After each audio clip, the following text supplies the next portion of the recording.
Why, hello there. My name is Collin. Today on the Tired Millennial Chef, I'm traveling, so we're going to learn about easy on-the-road meals such as ramen noodles that you can zhuzh up for very cheap and make them delicious. So, jump to recipe.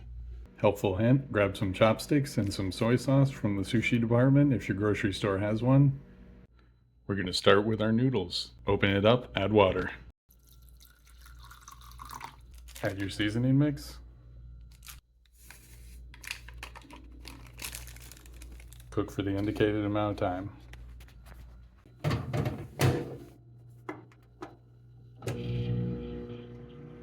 Boop. Give it a good old stir.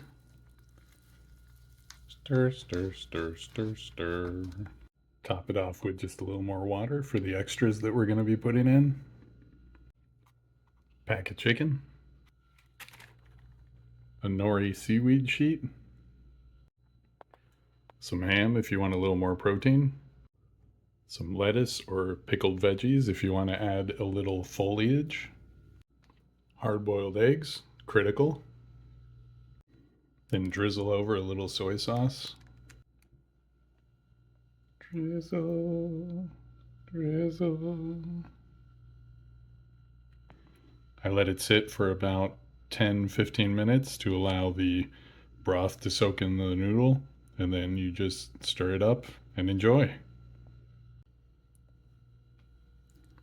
All right, let's try this. Pardon my slurping.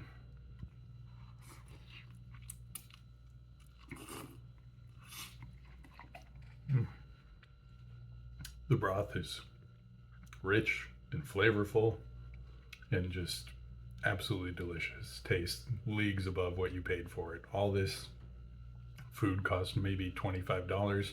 I have another bowl that I can make noodles out of. It probably could have been enough for a couple bowls.